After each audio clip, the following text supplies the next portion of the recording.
사도행전 2장에 이어서 오늘 본문 사도행전 4장 32절부터 35절까지 이 말씀에 다시 초대교회 내에 유무상통에 관한 이야기가 서술되어 있습니다. 유무상통이란 말은 있는 사람과 없는 사람이 함께 모든 것을 나누면서 살아간다, 그런 뜻입니다. 전에 2장을 다루면서도 말씀드렸듯이 이 초대교회의 유무상통은 공산주의도 아니고 사회주의도 아니다, 이렇게 말씀드렸지요. 이 공산주의나 사회주의에서 평균케 하는 이 사역은 외적인 강압 또는 정부의 통제 혹은 어떤 물리력이 작동해서 나타난 결과이기 때문에 초대교회의 이 유무상통을 그렇게 함부로 이건 공산주의다 혹은 사회주의다 이렇게 규정해서는 안 된다, 분명히 말씀을 드렸습니다.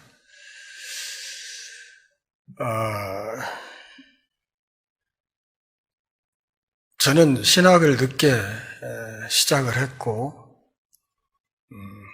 제 나이 또래 목사들은 대개 목회 경력이 대략 한 40몇 년 이렇게 돼요. 그런데 늦게 신학을 하는 바람에 이제 31년, 32년 이 정도 지나가고 있습니다.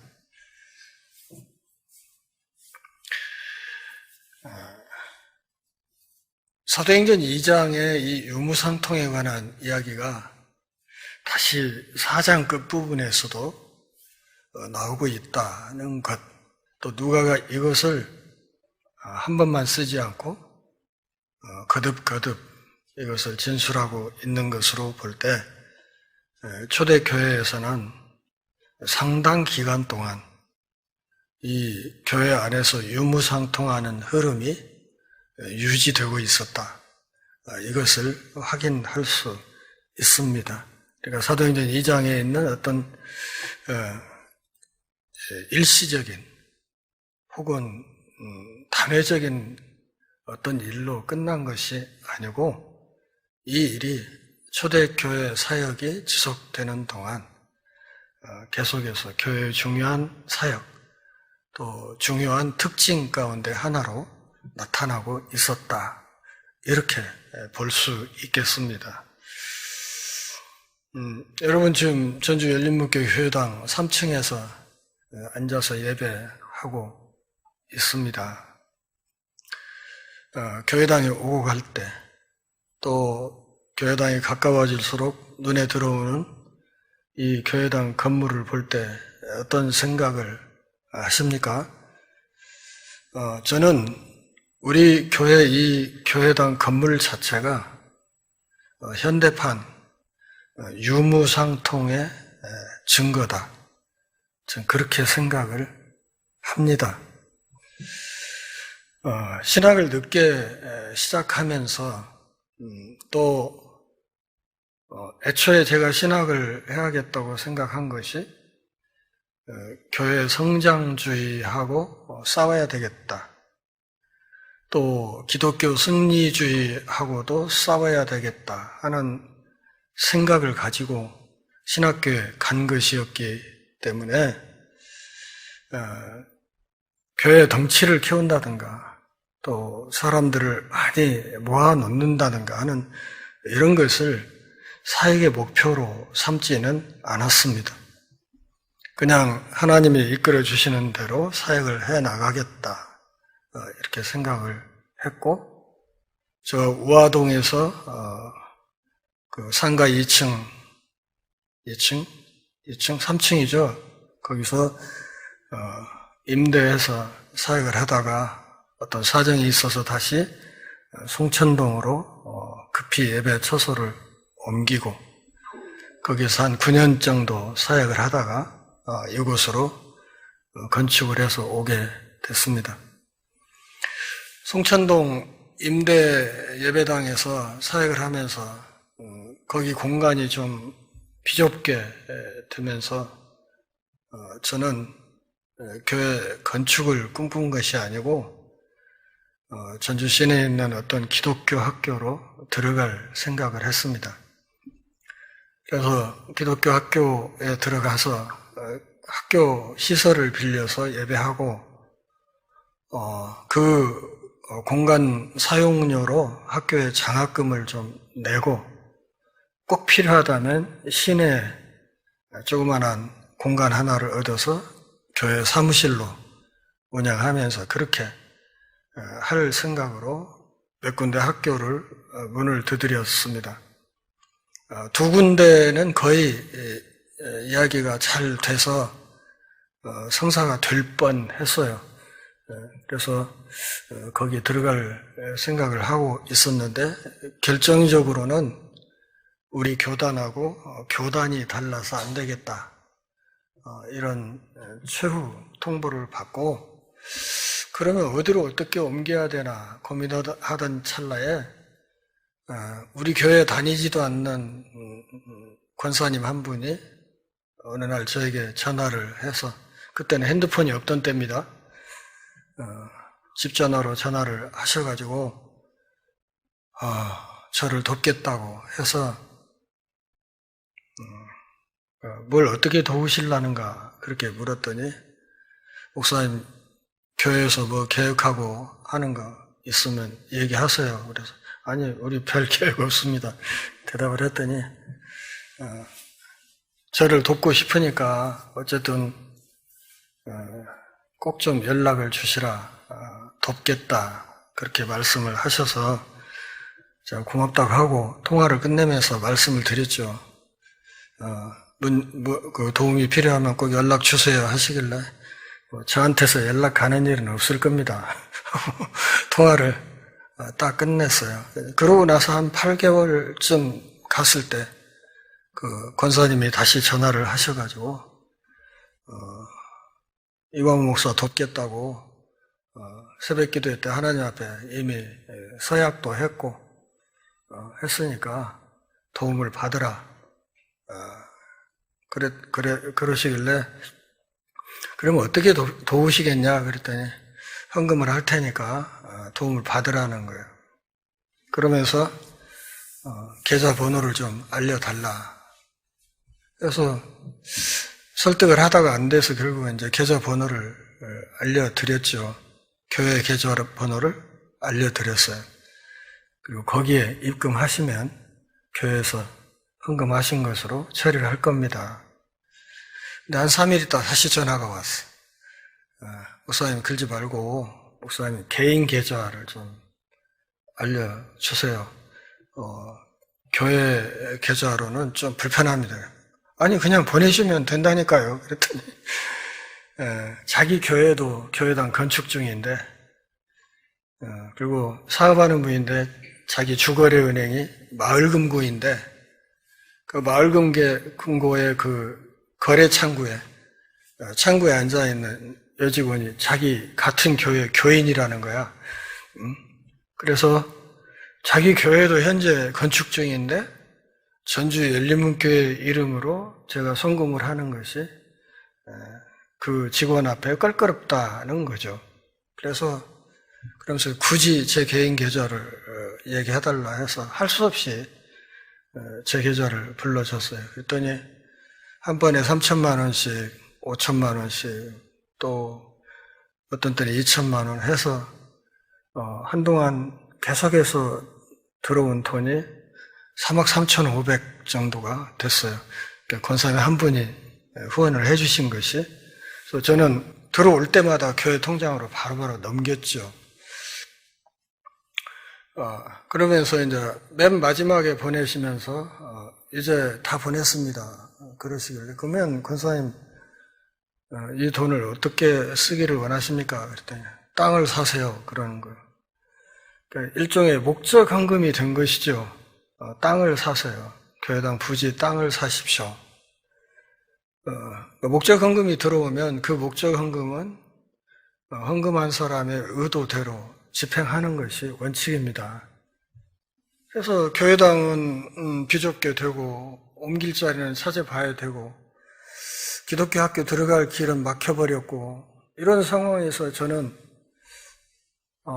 건축하는 쪽으로 이끌어 가시나 이렇게 생각을 하게 됐고 결국은 고민을 하다가 교우들과 의논해서 현재 이 자리에 이 땅 340평을 3억 2천에 매입을 하고 그 다음에 등록하고 세금 내고 뭐 하니까 3억 3,500이 딱 맞아 떨어지더라고요. 그렇게 해서 준비된 땅 여기에 이제 건축을 하게 된 것이죠. 그 권사님하고 저는 언젠가 교회 금요 철야기도회 때 딱 한 번 만난 적이 있습니다. 딱 한 번 만나서 잠깐 옆자리에 앉아서 이야기를 한 것밖에는 없습니다. 근데 그분이 굳이 이광호 목사를 돕겠다. 그냥 때를 쓰다시피 해서 헌금을 받은 것이죠. 이게 사실은 유무상통의 한 가지 중요한 사례가 될 것 같아서 말씀을 드립니다.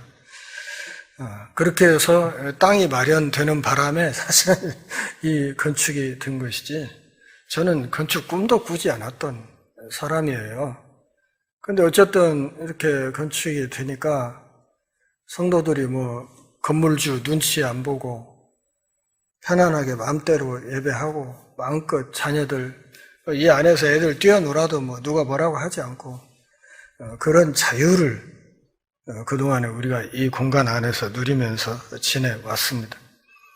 처음 사역을 시작할 때 함께 일하는 장로님과 약속을 했습니다. 교회 살림은 장로님이 하십시오. 저는 목회자가 해야 될 사역만 하겠습니다. 하고 역할 분담을 철저하게 해서 교회 살림은 장로님을 비롯한 교인들이 하도록 저는 제가 할 일을 하고 오늘까지 그렇게 왔습니다. 초기에 이제 그 교회에서 저를 생활비를 50만 원을 주는데 어려우니까 50만 원 주면 다시 30만 원은 교회 헌금을 하는 이런 식으로 안 하면 교회가 안 돌아가니까요. 그렇게 했어요, 한동안.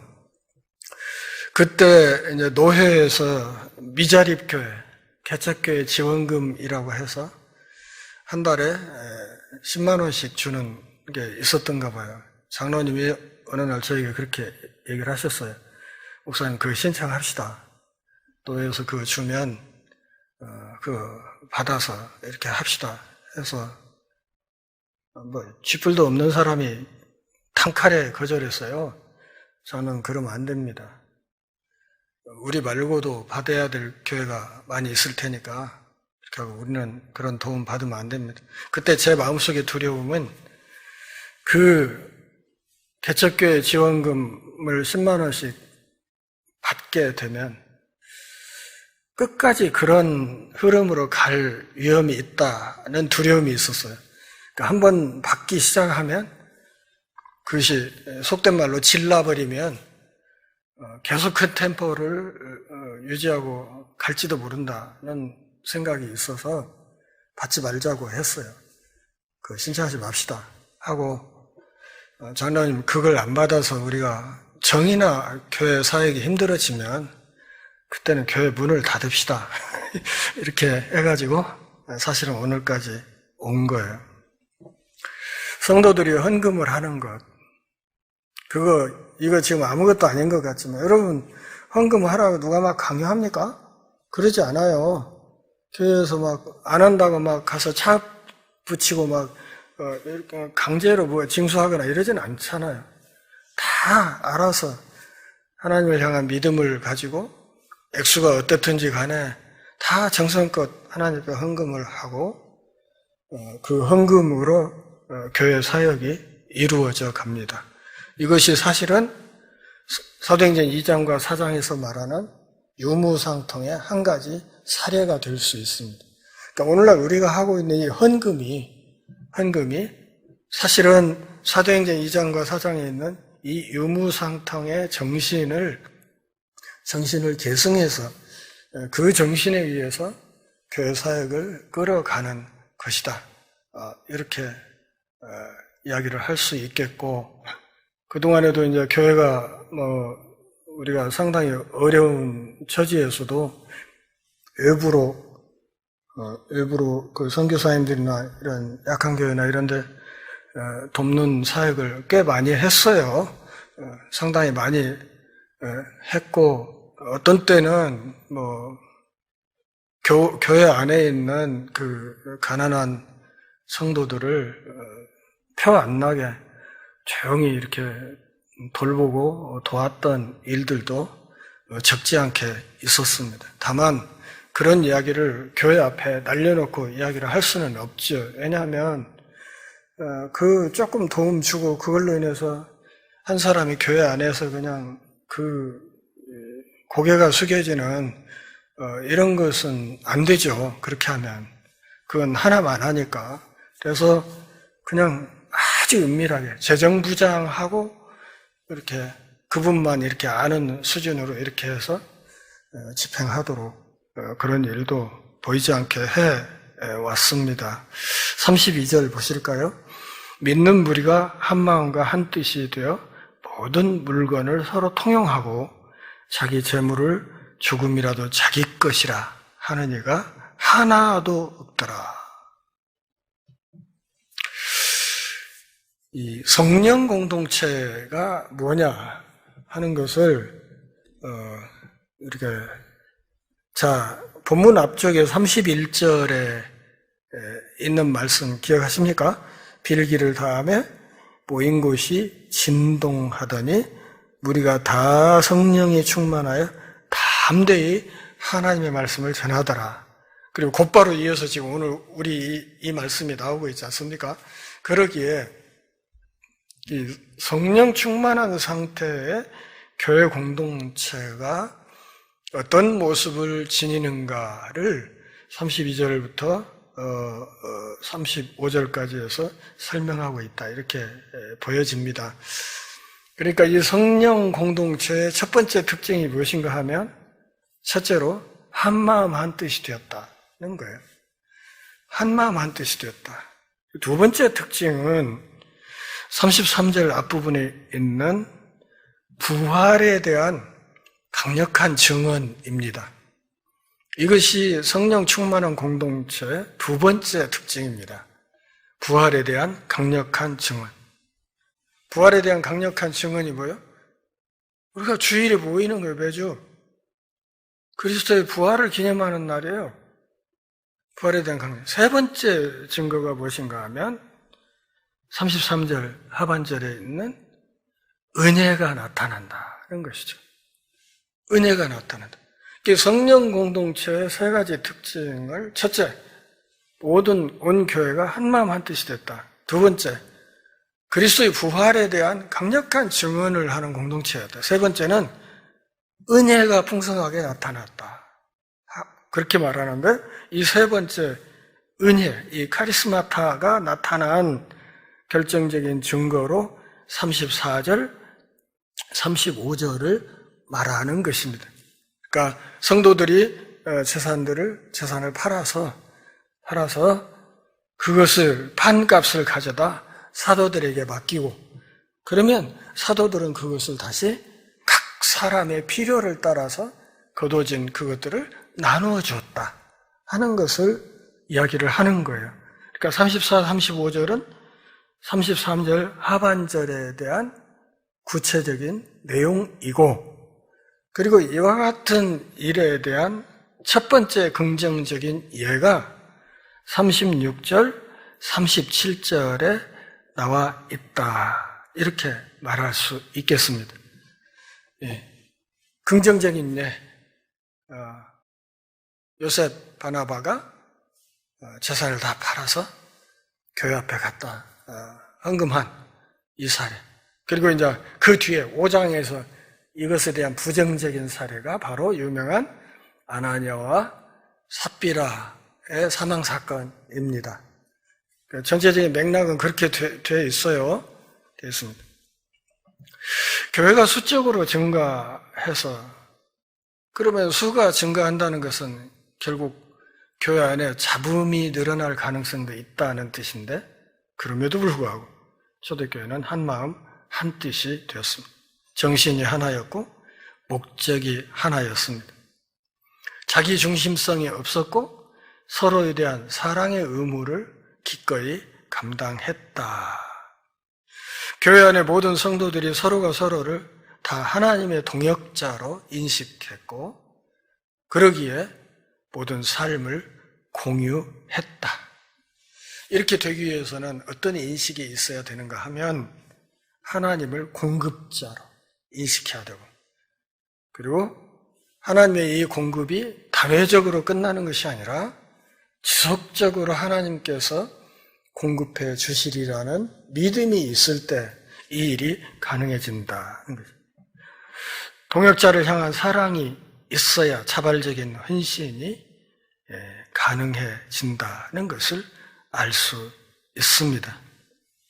모든 기독교인들은 궁핍한 동역자들을 돌보고 섬길 의무가 있다는 사실을 알아야 합니다. 하나님이 나에게 뭘 주시면 이걸 교회 안에서 어떻게 쓸까? 이걸 먼저 고민해야 된다는 거죠. 이것을. 하나님이 나에게 어떤 돈을 주었다. 이걸 그러면 공동체를 위해서 이걸 어떻게 쓸까? 이걸 먼저 고민하는 것이 성령 공동체의 중요한 특징이다 하는 것을 알아야 된다. 그런 말이죠. 자, 성경 좀 찾아볼까요? 시편 24편.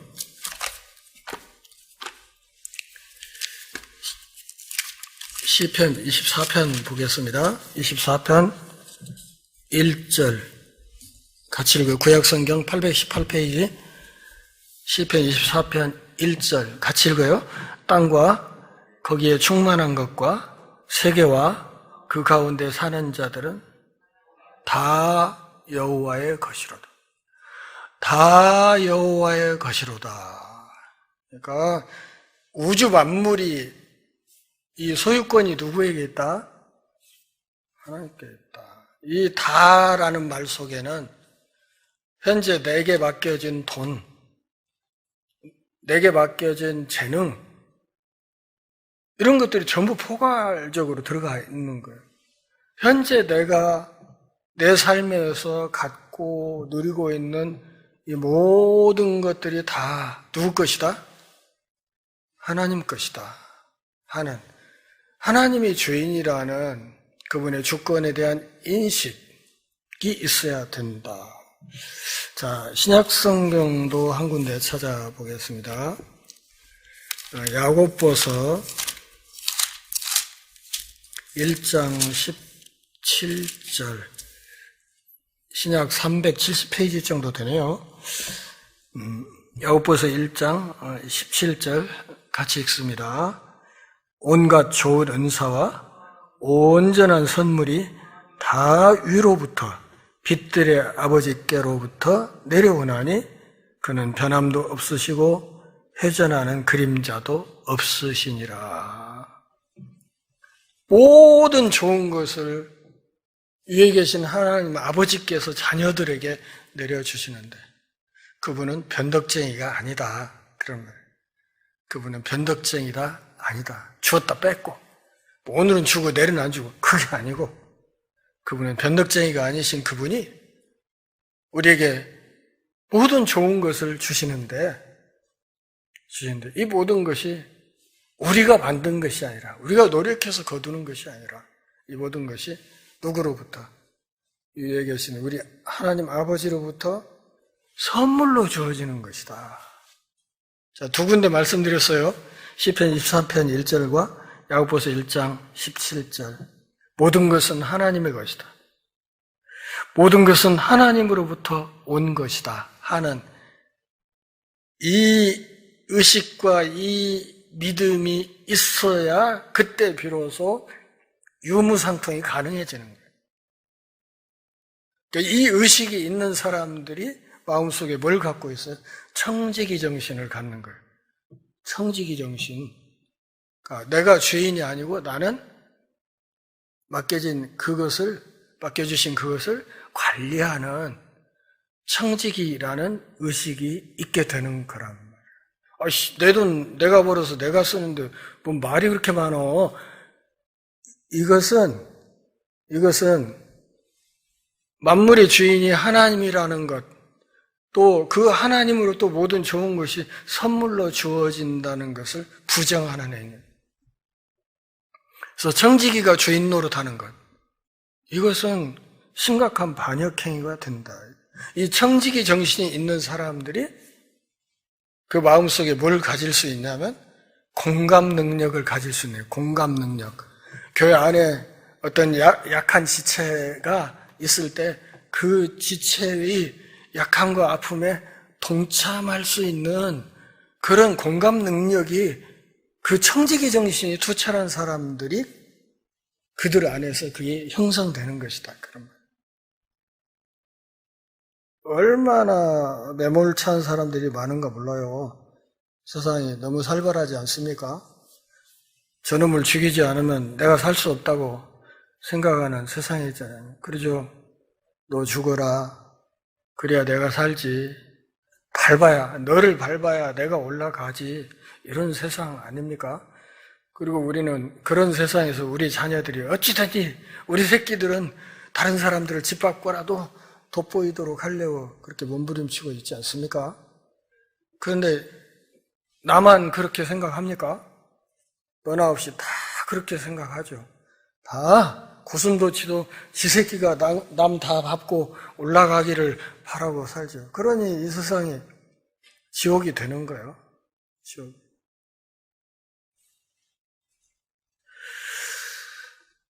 33절에 보면 사도들이 큰 권능으로 주 예수의 부활을 증언했다. 예수 그리스도의 부활을 증언하는데 그것도 무엇으로? 큰 권능으로. 큰 권능. 도저히 누가 함부로 거역할 수 없는 큰 권능으로. 이 말은 사도를 통해서 일어나는 그런 이적과 기사를 포함하는, 이미 지난주에 우리가 다뤘던 이야기예요. 예수 그리스도의 권능을 통한 초자연적인 능력이 사도들을 통해서 나타났다. 다시 말하면 2장에 이어 여기 4장에서도 사도들이 여전히 하나님의 권능의 결정적인 통로가 되고 있었다는 사실을 말하고 있는 것입니다. 그래서 사도들이 복음을 가르치고 하나님 나라 사역의 중요한 지도자로 신자들을 이끌어가고 있었습니다. 사도들만 그랬습니까? 33절 보면 무리가 큰 은혜를 받았다 그랬어요. 사도들뿐만 아니라 초대교회의 모든 그리스도인들이 성령의 권능 아래에 있었다고 증언을 합니다. 그래서 초대교회는 성령 공동체였다. 공산주의 제도로 윽박지르는 것도 아니고 사회주의 어떤 체계를 가지고 이렇게 해야 된다고 규제하는 것이 아님에도 불구하고 지상의 낙원 같은 하나님 나라의 본질적인 속성들이 성령의 다스림과 인도 아래서 아주 풍성하게 나타나고 있었다. 이렇게 말하고 있는 것입니다. 그 결과 어떻게 됐어요? 34절, 35절 같이 봅니다. 그 중에 가난한 사람이 없으니 이는 밭과 집이 있는 자는 팔아 그 판 것의 값을 가져다가 사도들의 발 앞에 두매 그들이 각 사람의 필요를 따라 나누어 줍니다.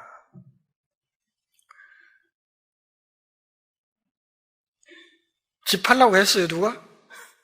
안 했어요. 밭을 팔라고 했습니까? 그런 거 없어요. 근데 누가 시키지도 않았는데 사람들이 그냥 가슴 속에 있는 성령의 다스림 속에서 그렇게 하고 싶은 마음이 생긴 거예요. 저절로. 그렇게 하고 싶어요. 제가 좀 걱정하는 것은 뭐냐면 제가 신앙생활을 처음 시작할 무렵만 해도 주의 몸된 교회를 세우기 위해서 진짜로 집 팔고 돈 팔고 해서 이렇게 했던 우리 선배들이 있었어요. 아시는 분들이 있을 거예요. 있었어요. 근데 지금은 그렇지 않아요. 그렇지 않아요. 왜 중대형 교회들이 그렇게 미어 터지냐? 거기 가면 그런 부담을 안 져도 되거든. 이미 모든 것이 다 갖춰져 있고, 모든 프로그램과 설비가 다 갖춰져 있고, 또 하나, 중대형 교회가 줄 수 있는 중요한 사회적 기능이 하나 있어요. 그게 뭐냐면 지휘부여 기능이에요. 지휘부여 기능. 제가 오늘이라도 서울에 어떤 대형 교회 가서 교인 등록을 하면 그날부터 그 교회가 내 교회가 되는 거예요. 그래서 어디 가서 사람들이 물어요. 어느 교회 다니세요? 예, 어디 교회 다닙니다. 와, 큰 교회 다니시네. 이런 거죠. 이런 거. 또 사업을 하더라도 사람 많은 교회 등록을 하면 그냥 이왕이면 우리 교인들 가게에 가줘야 된다. 이런 게 강하잖아요, 사람들. 그래서 기본 고객이 확보가 되는 거예요. 좀 있으면 또 대형 교회 갑자기 예배하러 가는 사람들 많이 있겠네요, 정치인들. 가서 기독교인은 행세하고 주일 예배 드리고 다시 원불교회 가서 또 법회 한바탕 하고 그런 사람들 나올 거예요. 어쨌든 성령 공동체가 되면서 누가 시키지도 않았지만 자연스럽게 하나님이 기뻐하실 만한 선한 일들이 있었다. 이 말씀을 보면서 걱정하실 분이 있을란가요? 아이씨, 그 집 어떻게 마련한 건데 그걸 지금 팔으라는 거요. 그 아파트 평생을 걸쳐서 어떻게 준비한 건데 사글세 전세 막 전전하다 겨우 그거 하나 해놓은 건데 이렇게 생각할 필요는 없습니다. 왜냐하면 여기 34절에 있는 기록도 초대교회 모든 성도들이 다 그렇게 했다는 뜻이 아니에요. 그 중에 일부 성도들이 이렇게 했고 그걸 갖다 사도들 발 앞에 놓으면 사도들이 그것을 모아서 관리하고 일정 기간 그것이 축적이 되고 하는 과정에서 이런 일이 가능해졌다고 말을 하는 것이지 이것을 문자적으로 해서 오늘날 또 당신들 아파트 팔아 이건 아닙니다. 아니. 그러나 성령께서 우리 마음속에 어떤 선한 일에 대한 이렇게 마음을 허락하실 때는 그대로 순종해 보는 것도 나쁘지는 않다. 이렇게 생각하시면 되겠습니다. 사도들 발 앞에 두니까 그들이 각 사람의 필요를 따라 나누어 주었다. 각 사람의 필요를 따라 이게 무슨 뜻이에요? 평균케 하는 삶이 됐다는 거죠. 그러니까 초대교회 안에 너무 잘 사는 사람도 별로 없고 그렇다고 해서 그냥 너무 째지게 가난한 사람도 별로 없는 그야말로 교회 공동체 전체가 요즘 사회학적인 용어로 얘기를 하면 기본소득은 확보되는 그런 공동체였다. 이렇게 이야기를 하고 있는 거죠. 초대교회 성도들이 사도들을 신뢰했다는 것이 드러나죠. 믿으니까 그 발 앞에 갖다 둔 거죠. 그리고 사도들의 판단과 처리를 신뢰했다는 것도 드러납니다. 또 사도들은 그 책임을 잘 감당할 만큼 신실했다는 것도 드러납니다. 그래서 성도들이 정말 좋은 마음으로 따뜻한 마음으로 이렇게 해서 재산을 처분해서 갖다 헌금한 것을 함부로 쓰지 않고 그것을 잘 관리를 해서 들어온 그것들을 가지고 공동체 내에 연약한 지체들을 돌보고 살리는 일에 적극적으로 잘 활용했다. 이 과정에서 사도들이 해야 될 일이 늘어났을까요? 쫄아들었을까요? 많이 늘어났겠죠. 이것이 나중에 가서 7 집사를 이제 선정하게 되는 중요한 이유가 되기도 합니다. 5,000명 이상의 교세가 증가됐어요. 교회 안에 초대교회 현 상태의 숫자를 최소로 잡아도 5,000명은 되는 그런 교회 공동체였다. 그런 말이에요. 그러니까 5,000명이 모여있다 하면 그 안에 다 부자들만 왔겠어요? 아니죠. 그 안에 가난한 사람들도 마찬가지 비율로 늘어나고 있었을 거예요. 그러기에 이 들어오는 헌금을 관리하고 분배하는 작업이 상당히 큰 일이었을 것입니다. 그러나 사도들은 그런 과업을 기꺼이 감당했고 초대교회의 이 구제사역은 한동안 지속되었습니다. 36절, 37절에 이 일에 대한 긍정적인 사례가 나타납니다. 같이 볼까요? 구브로에서 난 레위족 사람이 있으니 이름은 요셉이라 사도들이 일컬어 바나바라 번역하면 위로의 아들이라 하니 그가 밭이 있음에 팔아 그 값을 가지고 사도들의 발 앞에 두니라. 이 36절, 37절 이 일의 긍정적인 사례 이거 말고도 많이 있었겠지만 누가는 특별히 이 사례 하나를 지금 예로 들어서 이 사도행전 안에 기록을 했습니다. 그리고 이 사례는 5장에 아나니아와 삽비라가 죽는 이 이야기의 중요한 배경으로 쓰이기도 합니다. 요셉은 아주 흔한 이름이었죠, 당시. 그래서 이름이 흔하기 때문에 출신 지역을 붙여서 사람을 구별하는 그런 관행이 있었죠. 혹은 그 사람의 어떤 별명을 추가로 소개를 하거나 함으로써 사람을 구별하는. 옛날에 전화번호부 있을 때 전주 시내에 이광우만 7명 있었어요. 7명.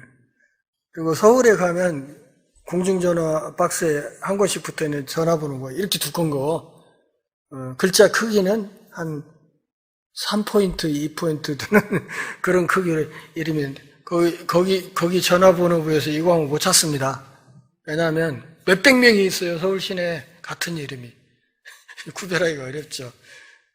그런 것처럼 이 요셉이라는 이름도 아주 흔하기 때문에 그의 별명을 추가해서 소개를 했습니다. 바르나바. 바르라는 말은 son of 그런 말이에요. 누구누구의 아들이란 말이죠. 바르디메오, 디메오의 아들 이런 뜻이죠. 그래서 이 위로의 아들,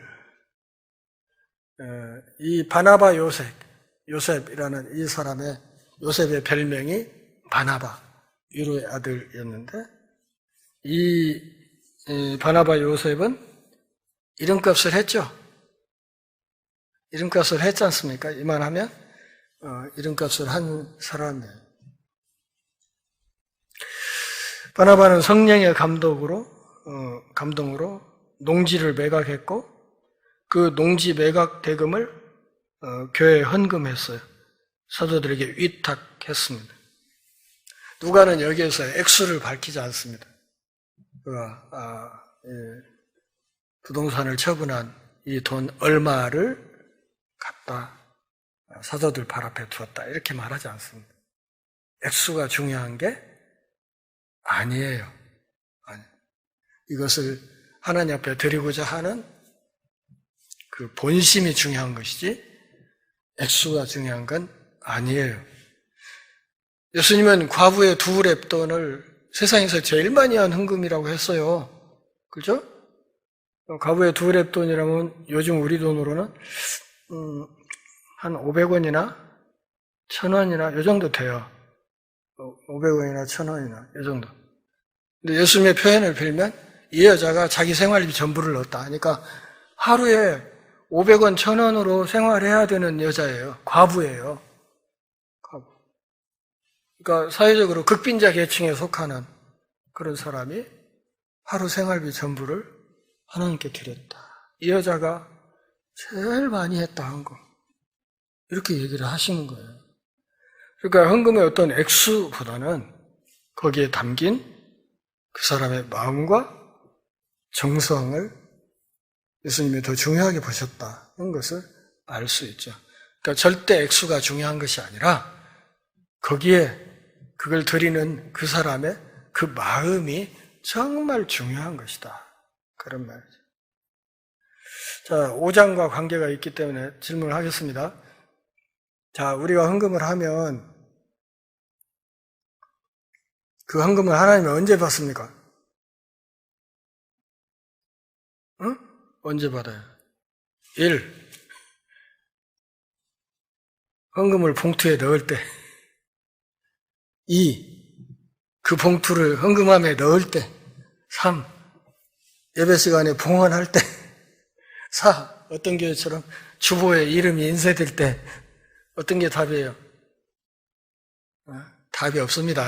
제가 말씀드린 것에는 하나님의 헌금을 받으신 것은 얼마를 드려야겠다고 마음 먹을 때 이미 그때 그 마음을 하나님이 접수하신 겁니다. 그때부터는 얼마를 드려야겠다고 한 그 액수는 그 사람 것이 아니라 그때부터는 그것은 하나님 겁니다. 그걸 알아야 돼요. 그걸. 아나니아와 삽비라가 죽어버린 이유가 이걸 이해해야 비로소 가능한 거예요. 아, 내가 하나님께 얼마를 드리고 싶다 하는 그 마음을 먹는 그 순간 그만큼은 이미 소유권이 하나님 쪽으로 넘어간 거예요. 그리고 그 넘어간 소유권을 따라서 그냥 하나님께서 하나님께 드리는 것이 바로 헌금하는 것이다. 그런 말이죠. 또 그것이 있어야 교회가 움직여지고 또 그것이 있어야 교회 안에 이러저러한 일들을 추진해 나갈 수 있는 것이다. 그런 말입니다. 요셉이 이름값을 해서 부동산을 처분한 그 값을 사도들의 발 앞에 두었어요. 사도들을 믿었기 때문에 그렇게 한 것이겠죠. 그래서 누가는 굳이 그가 바쳤던 그 헌금의 액수를 밝히지 않습니다. 중요한 것은 구제하고 싶은 마음, 구제심, 그다음에 누군가를 불쌍히 여기는 마음, 긍휼심, 이런 것들이 본질적으로 성령의 열매라는 것. 누군가를 책임이 여기는 것, 누군가를 안쓰럽게 여기는 것, 그리고 힘들어하는 사람 보면 나도 모르게 눈물이 나는 것. 그래서 그를 끌어안고 어떻게든 세워주려고 몸부림치는 거예요. 이 모든 것들이 다, 이 좋은 마음의 상태, 이것들이 다 성령의 열매다. 이렇게 볼 수 있겠습니다. 그럼 우리는 성령의 사람입니까? 한번 잘 생각을 해 보시기 바랍니다. 로마서 12장에서 사도 바울은 우는 자들과 함께 울어라. 기뻐하는 자들과 함께 기뻐해라. 근데 우리 사회에는 이걸 거꾸로 하는 사람이 너무 많죠. 누군가가 기뻐해야 될 일이 있을 때 짜증나고 왜 자만 난 뭐여 뭐 이러면서 또 우는 사람이 있는데 그냥 울다 죽든지 말든지 그냥 내일 아니니까 그냥 이러는 거. 이것이 참 문제다. 아까 말씀드렸죠. 성령의 중요한 열매 중에 하나, 그것은 다른 것이 아니라 공감 능력이다. 그렇게 말씀드렸어요. 하나님이 인간에게 주신 중요한 복 중에 하나가 뭐냐면 공감 능력이에요. 공감 능력. 그러니까 어린아이들 얼마나 공감 능력이 풍부한지 몰라요. 어린아이들. 진짜로 그래요. 여러분 애기 안고 얼러보세요. 우르르 뭐 어른이 앞에서 막 웃으면 그냥 애도 막 웃죠. 그렇죠. 그러다가 이제 어른이 장난치느라고 막 눈물을 막 흘리는 신용을 하면서 우는 소리를 좀 이따 막 눈물이 글썽글썽 하다가 와 울어버리잖아요. 애들이. 그 리플렉션 의학 용어로 이 공감 용어, 공감 능력이죠. 그렇게 풍성했던 공감 능력을 지니고 태어났던 인간들이 이렇게 저렇게 성장하면서 세파에 이리 부딪히고 저리 휩쓸리고 하다 보면 독해져요, 사람들이. 나도 모르게 독해져가지고, 사람이 죽었다고 해도 죽었는갑네. 저 학교 다닐 때만 해도 그랬어요. 누구 죽었네 그러면 쌀값 내리겠다 그랬죠, 사람들이. 그냥 무심히 그렇게 얘기를 해요. 러시아 우크라이나 전쟁이 있대. 그쪽 동네 일이니까. 팔레스타인 이스라엘 전쟁. 그것도 그쪽 동네 일이니까. 이태원에서 애들이 몇 명이 밟혀 죽었대. 심지어 어떤 사람들, 넌 지랄한다고 그런 데 놀러 가. 막 이런 사람들도 있고, 그래요. 안 된단 말이에요. 그러니까, 세월호 사건, 해결된 거 있습니까? 10년 됐는데? 하나도 없어요. 그 일에 대해서 책임지는 사람도 없고, 잘못됐다고 책임을 지고 벌 받은 사람도 없고, 그냥 그 부모들 마음만 10년 동안, 10년 전 그 진도 아빠들 머물러 있는 거예요.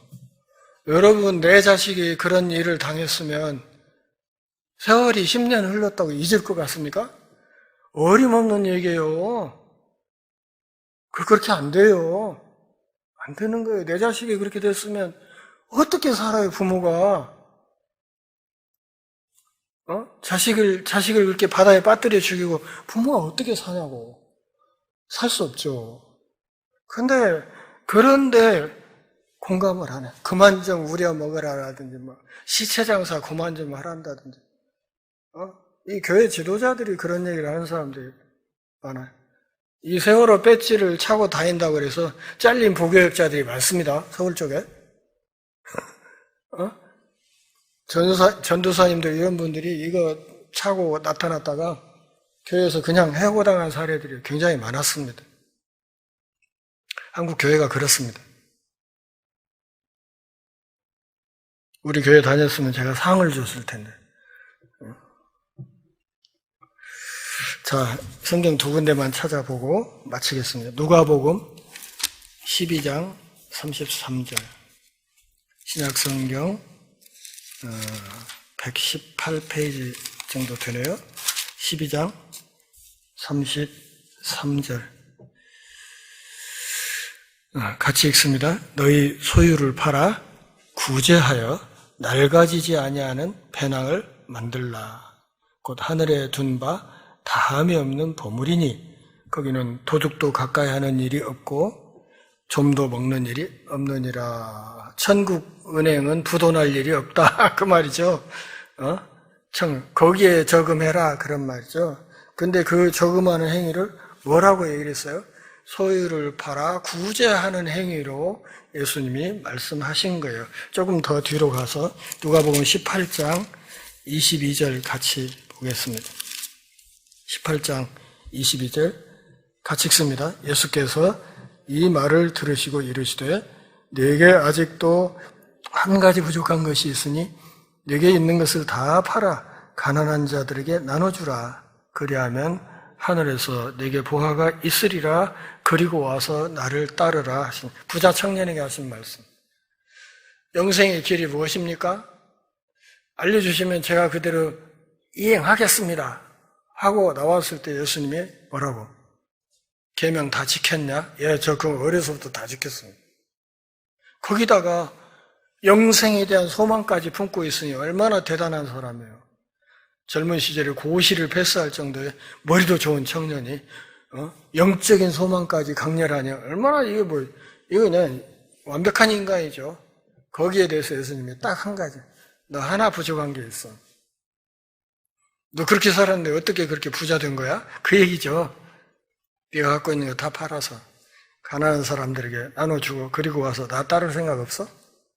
이 말은 예수님이 내 안에 영생이 있다 그런 얘기예요.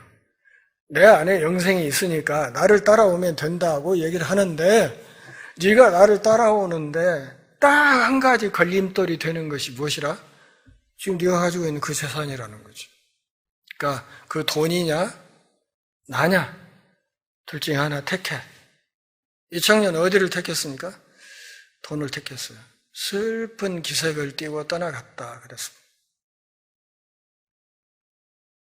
돈이 우리가 사는데 필요한 것은 사실이지만 이것이 우리의 영적인 생명을 앗아갈 수도 있다. 위험한 것이다. 저는 그래서 가끔 한국 누가 의대생들 사역을 할 때도 그런 얘기를 자주 했어요. 따라서 하라고 그랬죠. 따라서 해 하고 뭐라고 했냐면 돈은 똥이다. 그렇게 얘기를 해서 돈은 똥이다. 이거 잘못 주무르면 구린내 엄청 나는 거다. 그렇게 이야기를. 비슷하죠? 황금하고 똥하고 색깔이 비슷하잖아요. 그러니까 착각하기 쉬운데 그 잘못 만지면 무지하게 구린내 사방으로 풍기는 거다. 그런 얘기를 했죠. 뭐 여담이지만 저기 큰 고을마다 가면 황금동이 있죠. 예? 광주에도 있고 이리에도 익산에도 있고 다 있었어요. 황금동이라는 데가. 근데 이 황금동이 다 똥골목이에요. 옛날에. 그러니까 분뇨 체리장이 있던 동네를 그 똥을 미화해가지고 황금이라고 해서 했는데 황금동 하면 옛날에 이 자리에 분뇨 체리장이 있었구나 이렇게 이해하시면 됩니다. 어쨌든 초대 교회의 아름다운 모습 그것이 20세기가 지나간 오늘날의 교회에서도 그대로 잘 유지되어 가면 좋겠다는 생각이 있고 또 우리가 주의를 지키고 또 헌금을 하고 하는 이런 모든 행위들이 다 이런 맥락, 기독교의 이런 전통 위에 있다 하는 것을 이해하시고 하나님이 우리에게 주신 것들에 대해서 돈이 되었건 시간이 되었든 뭐가 되었든 간에 그 청지기 정신을 갖고 그것을 잘 관리해서 그분이 기뻐하시는 방향으로 그것을 쓸 수 있도록 꾸준히 훈련하고 노력하는 것이 중요하겠다 그렇게 생각합니다. 기도하겠습니다. 하나님 아버지 오늘도 우리가 모여서 주 앞에 엎드려 하나님의 말씀을 듣는 복 주셔서 고맙습니다. 우리 삶이 다하는 그날까지 하나님 앞에서 청지기로 충성케 하시고 어떤 경우에도 우리가 주인 노릇하지 않게 하시고 맡겨주신 것들을 최선을 다해 관리하고 우리 곁에 약한 이들을 돌보고 섬기는 일에 더 열심을 낼 수 있도록 은혜를 허락해 주옵소서. 예수님의 이름으로 기도합니다. 아멘.